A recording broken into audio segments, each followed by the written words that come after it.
Opakro jikwara mugiro kamana nyakum ketera mugi TV kaune wang sai chenro maro imure kendo bange obrogo mbake buch jopiny gi wendwa modhial mabere studio ka Banada Ete Dume endo kil kamalonga gi Lavenda Ojala jalonye telo gi weche maoko obrogo mbaka e siasa makaluoni to siasa makaluoni ochomo kanye bentire thuolo mar rowere mondo miogo mbaka e siasa koso joma chon pod mako siasa no motegno wantire ka gi Belinda Phillips Nyargema Kala kaka jaloko maro an kaka pile nyinga Trevor Ombija jandingo panga jonyakach dendo nombija taya nyakwar guok ocha pesa magi weche minyien wano 27th and 28th of May 2026 out to Tumishi Girls Academy at Gilgil Sub-County within Nakuru County. You jointly murdered Neema Wairimu Murigi. Jopuonjre aboro ma itudo gi nek jopuonjre wetegi ma Utumishi Academy okwedo ketho mar nek ma osomnegi kendo med geng'negi nyaka dwe mar 9 higani. So they tried to seek access to the facility na hiyo body, but venye walikosa access ndio walianza kuvunja property and wakavunja ambulance yetu. Od thieth ma Huruma Nursing kwano lal bang' monj gi jong'anyo manyokwedo lal mar jago moro manyocho lal e ng'anyo ma tarik 25. That is 5 in the morning, saa 2 usiku, saa 3, saa 4. I saw that it was causing a lot of disturbance kwangu and to my school going children. Migao mar aluora e kaunti ma Migori nono kar loso nguru moro moger machiegni gi skund primary mar St. Peter's Uriri ka jopiny ywak ni oketho aluora.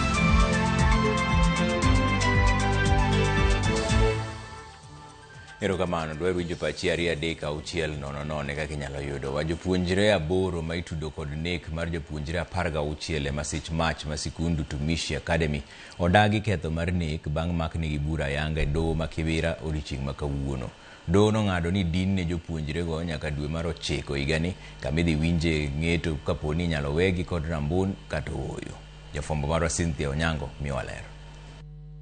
E nyim jang'ad bura Diana Kavetsa e doho ma Kibra, jopuonjre aboro maduto itudo kod nek mar jopuonjre wetegi 16 gikone omaknegi bura ching bang' apis jomin buche pachoka ODPP yango ni gin kod neno moromo matudogi kod masira makamano. 27th and 28th of May 2026 out to Tumishi Girls Academy at Gilgil Sub-County within Nakuru County. You jointly murdered Neema Wairimu Murigi, subject 1, subject 2, subject 3, subject 4, subject 5, subject 6, subject 7, subject 8. All the minors have pleaded not guilty. I shall enter a plea of not guilty.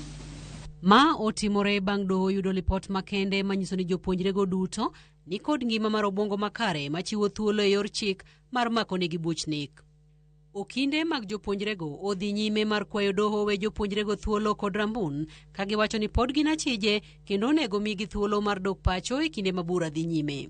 We very humbly implore your leadership to admit the 8 subject minors to bond pending trial with an alternative malady of cash bail. Apis jomin buche ODPP momako burano elo sirikal korka korgi odagi kwayono bang' nyiso doho ni weyo jopuonjre go thuolo nyalo tungo chenro mag timo nonro keto ngimagi andaki kalore kod mirima ma jopiny nigo kendo nyalo kelo negi akwede kind oganda ne gin giwegi kod anyuola magi. We urge you at this stage not to release the subjects on bond or bail. Doho ing'eto mare ochiwo chik mondo med din ne jopuonjre go nyaka tarik 22 dwe mar 9 higani e kinde ma ibiro chiwe ng'eto moriere mar ponono inyalo wegi thuolo kod rambun kata ooyo. I would need more time rather, and in fact a lot of time, to consider the authorities that have been cited, the submissions that have been made by both the prosecution as well as the defense team before coming up with an elaborate ruling. You are therefore looking at 2 months before I can get that report, so take a deep breath and rest. That ruling will be delivered in September when the court resumes from recess. Doho bende uchiwo chik mondo tipo mag jopuonjre go nyingegi nonro magi moro amora kata mago mag anyuola magi kikete mbui e yo moro amora kaka okang' mar rito ratiro kod arita margi e kinde ma bura dhi nyime. Cynthia Onyango, Ramogi TV, Doho ma Kibra e kaunti ma Nairobi. Tend kar thieth ma Huruma Nursing Home okwedo monj mane otimne kar thieth no nyoro e kinde ng'anyo mar jodak ma Huruma mar sundo tend migawo mar arita mondo kete lela nonro mar rawera Abdulaziz Duba Molo mong'ere gi nying mar oledhi ni Zizo noyangore ni monj makamano nokelo lal mar kwan madirom 950. Duol mar IPOA bende osechako timo nonro mar fwenyo jogo manyalo ibedo ni noyudo hinyruok kata owito ngimagi. Ifinyakidi nigi ler mar wachne. Ma e chal mar ambulance mar kar thieth ma Huruma Nursing Home. Odiochieng' achiel tok monj manyo timne kar thieth no kod kweth rawere ma ng'anyo ka gisundo tendo bila onyisgi chal mar rawera Abdulaziz Duba Molo kata Zizu. Ambulance ni ma ochungie tesendo bila ma Madhari otodrish ni meke kendo keth gigo manie iye. Picha mag wang' dede onyiso kaka monj makamano nyotimore. Ka nyiso kweth rawere manyo chope geng kar thieth no. Kata kamano gikadho ka gidhi. Kweth mar ariyo chopo ka achiel kuomgi oting'o pau ma ogoyo godo gate kod picha mar CCTV mani oko kanyo. Jowetene nenore koting'o gino machalo ringre dhano. Picha machielo ni nyiso kaka kwethno nyo monjo ambulance ma ochungi oko ma kar thieth no bang' rem yudo thuolo donje i osiptal. Picha no omako maler kaka rawerego nyo monjo i ambulance ma ochwe oketho kendo ka otanda madhiro godo jotuo. Grupu ya kwanza ilikuja na vijana walikuwa wanakuja wakiibia watu around the facility area. Then the second group now came in na hao ndio walikuwa na huyo mtu alikuwa amepigwa risasi. But from what people are saying alikuwa amekufa already. So they tried to seek access to the facility na hiyo body. But venye walikosa access ndio walianza kuvunja property and wakavunja ambulance yetu. Tarik 20 dwe mar auchiel odiochieng' mane ng'anyo chakore e gwengego. Kar thieth ma Huruma nochiwo thieth mar aruya ne jogo manoyudo hinyruok mar ni mano e chal mar dak ma osebedo e kindgi kod jodak makanyo. As a facility, role yetu ilikuwa ni kusaidia casualties wenye wamekuwa hits kwa the protests. Like on 26th tulikuwa na mmoja alikuwa amepigwa na bullet kwa kichwa, kaleta kwa hospitali, tukamhudumia, aka need referral to Kenyatta. The hospital had to foot the cost, transportation, mpaka KNH for admission costs, and we've been having that relationship with the community around. Tend ka thieth no owuok mager ka gikwede okang' mamalo monj makamano magiwacho ni koro kelonegi lal makwan mar dirom 950. The estimate total damages amounted to almost 950,000, and actually this has made the hospital not be in the position to do certain services like referring patients. Like now, if we get an emergency, referring a patient will have a challenge since the ambulance is yet to be repaired. Nyakasani, bad migawo marango tijo bila pachoka IPOA, dhi nyime gi nonro margi mayango adier ewi kwan jogo manyalo bedo ni nochwadgi lisasi mowito ngimagi kod mago moyudo hinyruok. Efinyakidi, Ramogi TV, Nairobi. Sirikal oyango ni nitiere yedhe mabandia masani tiyo gore pachoka kama oriwo yadh Gayaki motisi ni Truvada, yadh jiwo teko chuo Viagra kod mamoko mag thiedho nyarogno. Migawo mar thieth oyango ni maendika ni gichiwo siem ewi timbego ka nonro koro oyango ni kind higa mar 2021 nyaka 25 Jo-Kenya 1413 osechwalo ripode ewi yedhe mabandia kendo sirikal osebedo ka kawo okang'. Judith Omondi ni kod ler. We are all going to Gima mar Jo-Kenya nyalo bedo kamarach, poni bad migepe ahinya to mag thieth, okotiyo kanyakla e tieko uso mar yedhe kod gige thieth ma oko puodhi e pachoka. Ma oyangi romo ma okelo kanyakla jodito mag thieth, ma koro loso komiti mar kedo kod yedhe mabandia e pachoka. E romo ni, yadh gayo kute mag ayaki kido mar Truvada, gige pimo kute mag ayaki, kaachiel kod yath mamedo teko mar ng'ango ne chuo Viagra. E kinde mamoko, keti lai manyime mag yedhe ma iloso mabandia kendo iuso e Kenya, gino makoro keto ngima jo Kenya kamarach. Truvada is for HIV. So you can imagine if someone goes to the extent of falsifying HIV medicine. The second one is Viagra, the blue pill. So men are in danger here. The problem with this, when it refuses to work, you don't even say, you just die with your problems. Yeah? So this was discovered here in Kenya. Look at the third one. Very sad. HIV rapid diagnostic kits. We have very, very many fake P2. That means that you have girls who get unwanted pregnancies. Yare higa mar 2021 nyaka 2025 maromo jo Kenya 1413 osechwalo ng'ura wi yedhe mabandia. E kwanni kit yedhe kod gige thieth 99 ne ogoli e chiro ka ripode mag PPB nyaka higani wi yedhe kod gige thieth mabandia osebedo 18. Tend counties osiem kuom rem mar kano yedhe makare kendo bende oliek ni thoth jotuo pod tiyo kod yedhe mandalogi osekadho kendo kethore. 2,258 products were removed from the register for non-compliance. And this was under my orders. So if you have a problem with these orders, you look for me.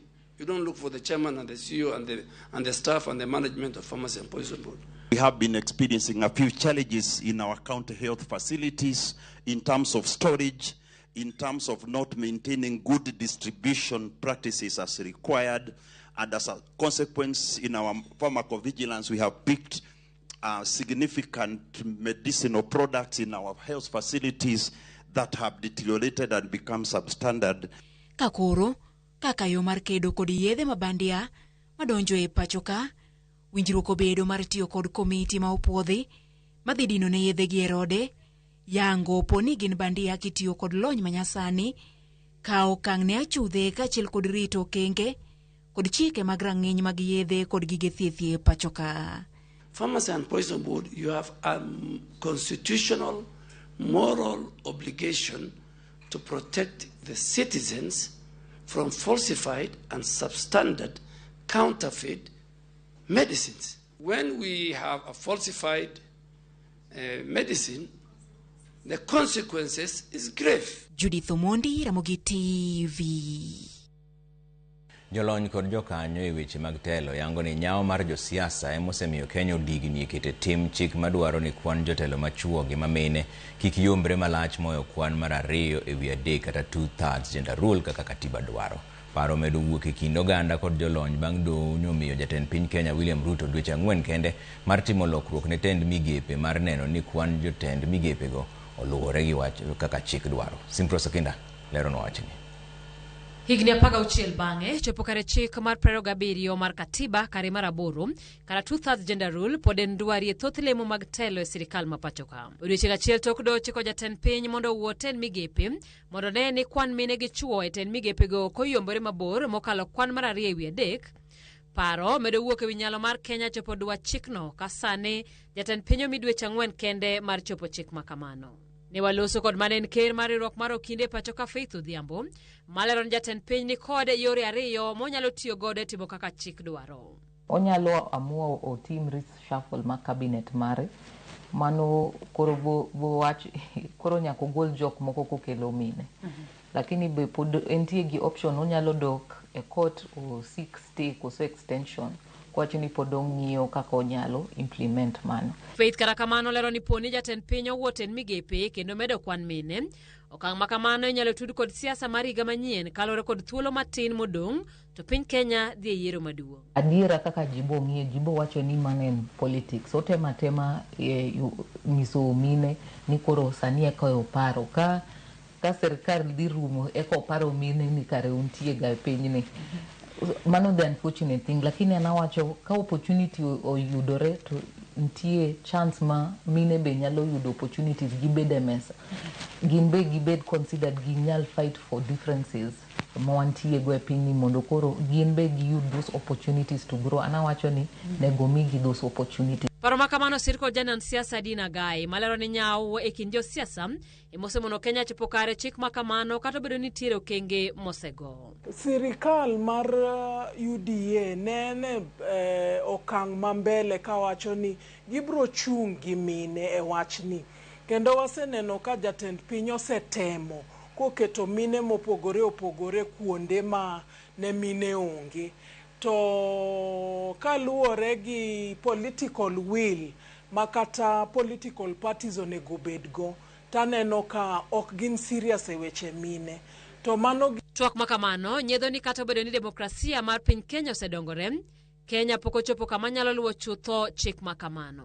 Violence mwaneno gi goons mopong' ema shida because mine mihinyo mogik kochopo e wach violence mwaneno elections. Kose chopo kama mine bebedo properly protected. Mondo koro ka gichung' kamoro ok ni ng'ato dhi yecho ni lao koso dhi timo ni marach nikech idwaro kom. Mine mondo wanyis jopiny ni wan be wanyalo, nikech wanyalo. Waseneno mine mosekalo kaka Charity Ngilu gini, Phoebe Asio gini, kendo piny puoyo gini ne gitimo tije mabeyo.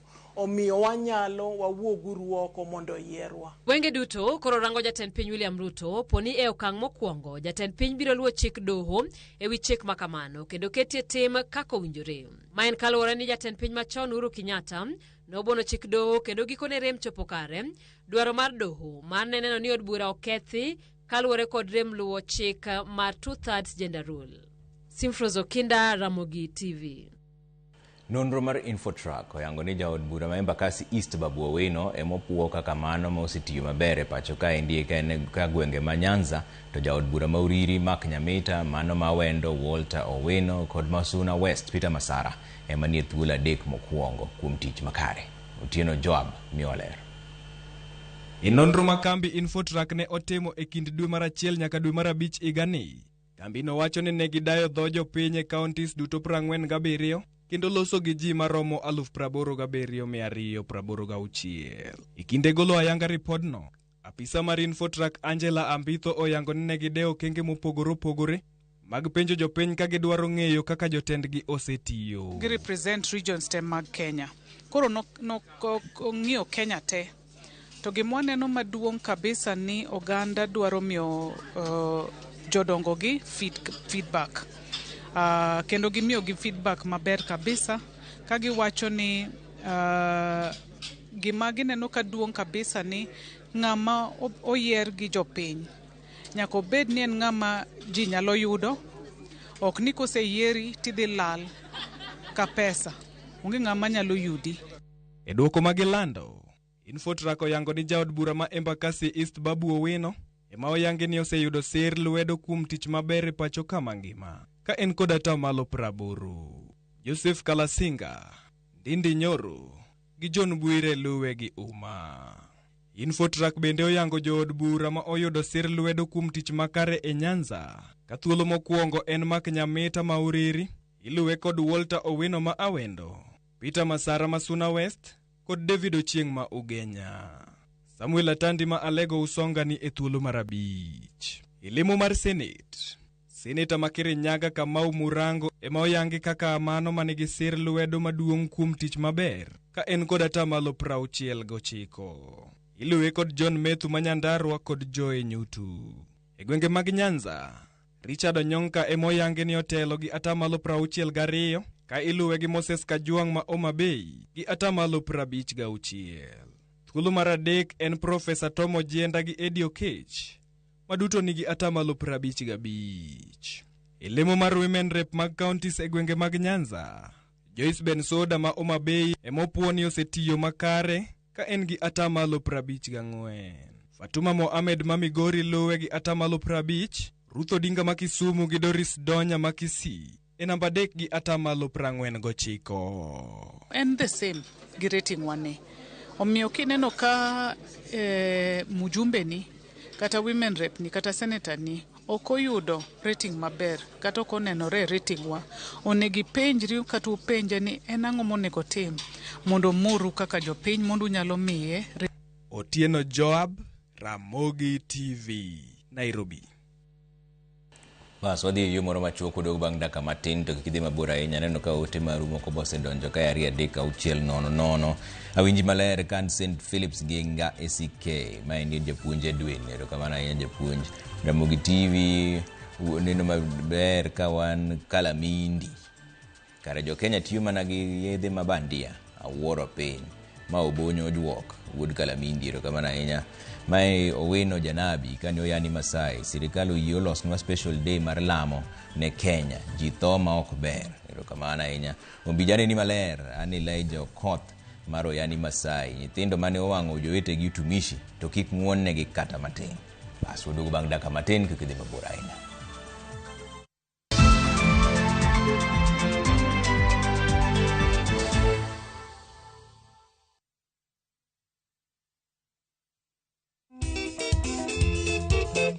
Oh yes, Nyakoromogi. Ma en ngomo wake. Kama wuok tich Nyakoromogi jwang tugo kwa street Nyakoromogi jwang kwayo mari, ote mari Nyakoromogi jwang request time. Tichario, wale marasta wako namna gani, wanasema namna gani? Reggae Iowa. Tichadek Nyakoromogi jwang ama nyonjo thumbe miero sana katogomba katu pole pole tu.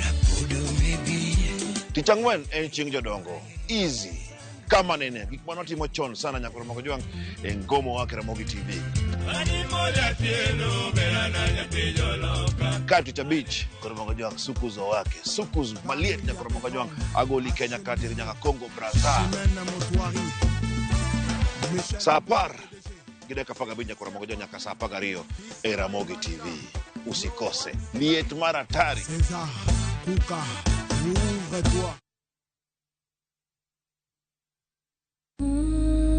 Egweng kama nam chiwo ngima.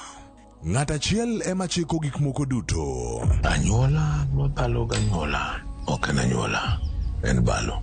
To balo en chuogi. Sama jalupo kedo gi ruoth. Onge mindni, bondo, mana winjruok. Bedo maonge geno nyalo miyo ji oked ne ngimagi. An natimo gima miyo moro amora nyalo timo mondo res go ngima mar nyathini. Kata ka ng'ato hinyore, nitie sigeni moko ma ok nyal nimo. Nambe winjo kaluonga.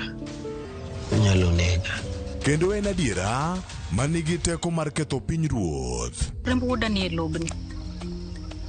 Okipi. Nam wiye ukwil. Bwana nam kau gi madwaro bwana. Bwana obro mnang'eyo samoseka. Mirima. Ticha beach kod ngeso saa 1:45 otieno. Kik bai.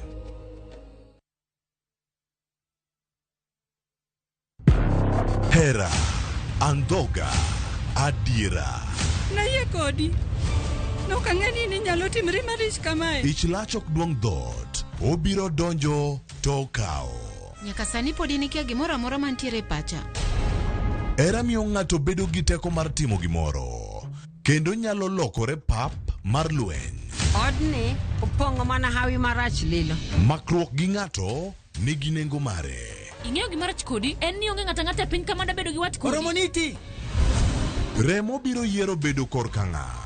Kata kapo ni wanjo kod gi nyako, mano konyiso ni wan waonge ratiro mekwa, omiyo anabiro chung' kode. Onge gima siko kopondo nyaka chieng'. Sama dera chiegni, gik moko duto wang'. Sanju gi Rajiv en ng'ata chiel. Wae donga wache dier. Parineti. Wuok tich nyaka ngeso. Saa 2:15 otieno.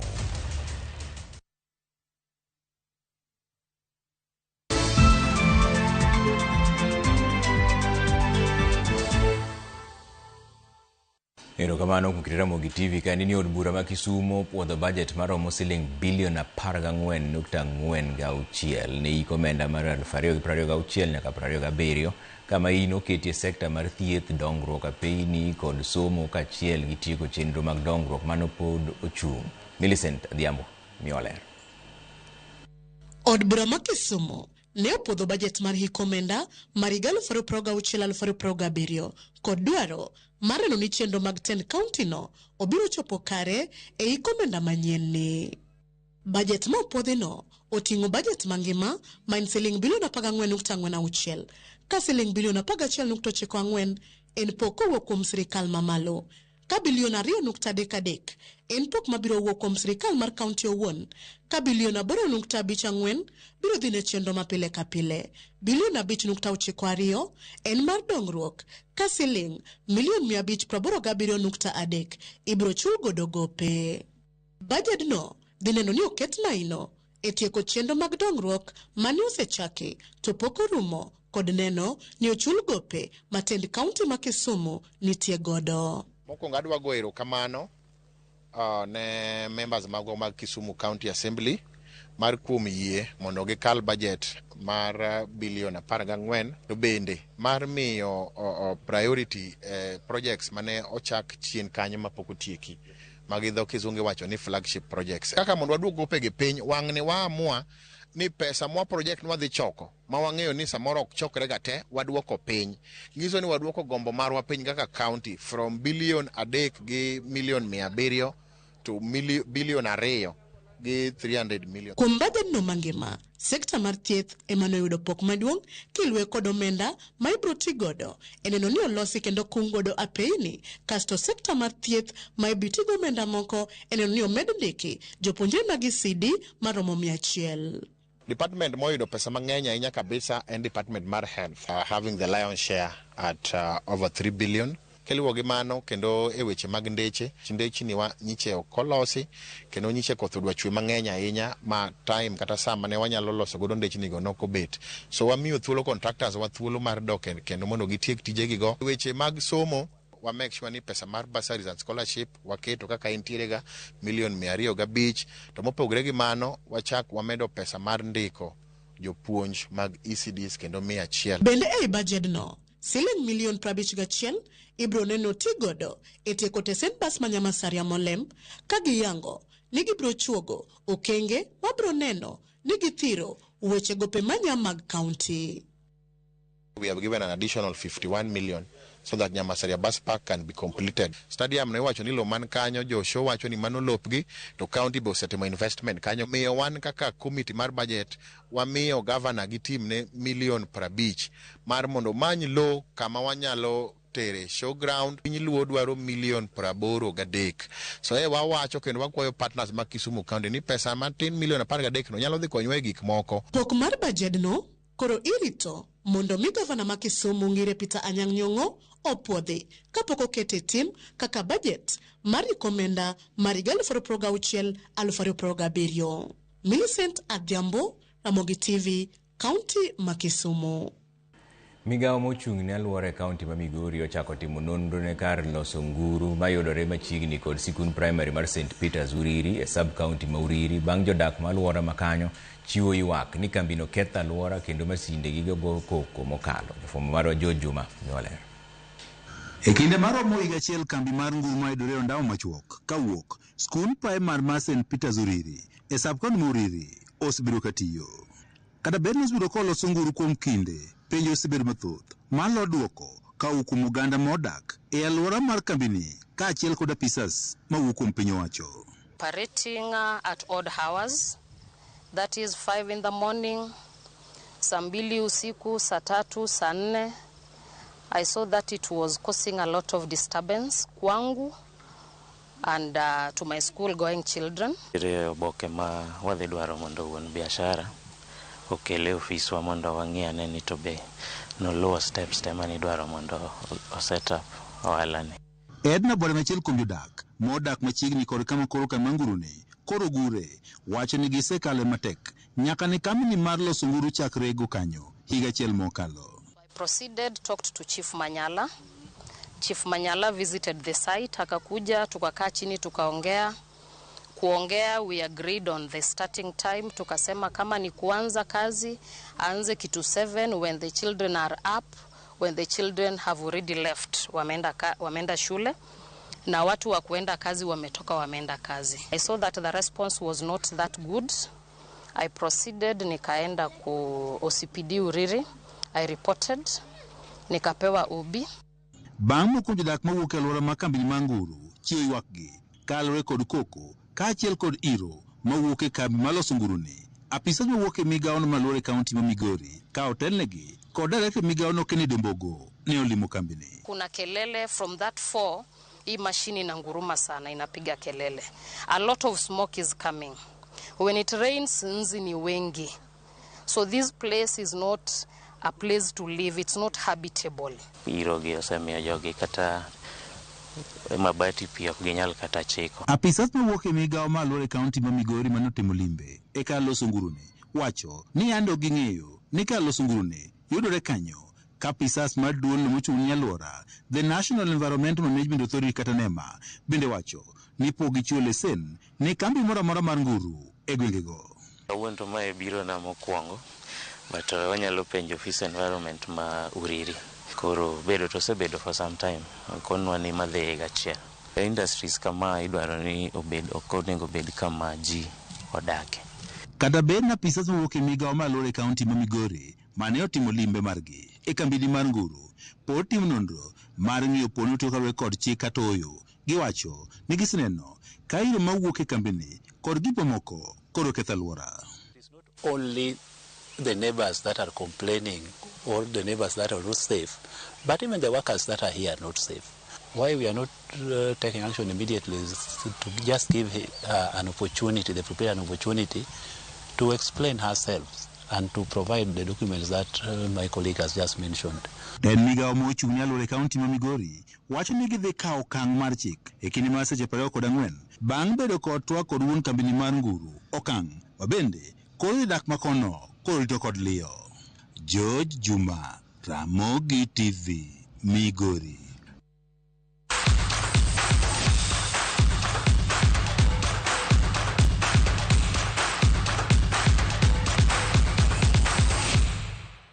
Walora ni weche mag tuke kapok odonje twak ni shabiki.com ochiwo mich ne joloch e piem mar Shabiki World Cup kishabiki. Jaloch mokwongo en Edwin Chieng mawuok Migori noloyo siling 200,000. Edwin wacho ni odhi tiyo gi omenda ni e tayo chenro mage mag pur. Jaloch mar ariyo ne Derrick Anyula mawuok Busia oloyo $500,000 kendo wacho ni odhi tiyo godo e timo ohande mar uso gwen. Japuonjre Kirin Muyuka mawuok Kakamega oloyo 300,000.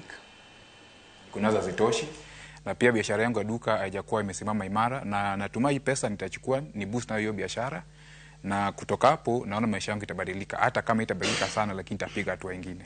Najisikia fiti sana kwa sababu ndo nimeshinda, itani take a step from one level to another. Na nimefurahia sana.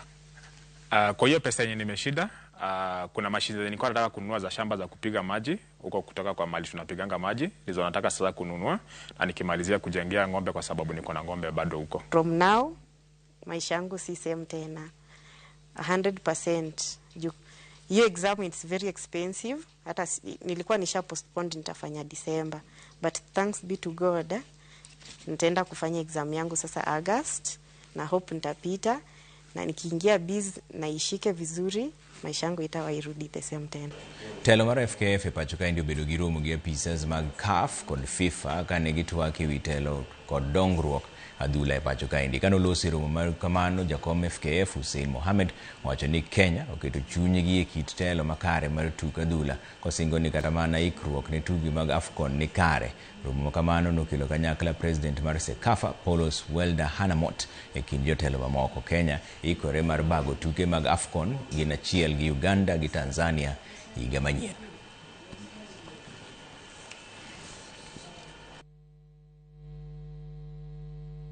A very good day for football today. Very good meetings we held with the FIFA and CAF delegation, who came for the mission to try and of course resolve some matters that had occurred within the federation. For me, this was very critical in the sense that we needed to start moving with speed to implement some of the projects that we promised football stakeholders in our manifesto as we campaigned for these positions, and this gives us an opportunity to now hit the ground running, to go back to the drawing board.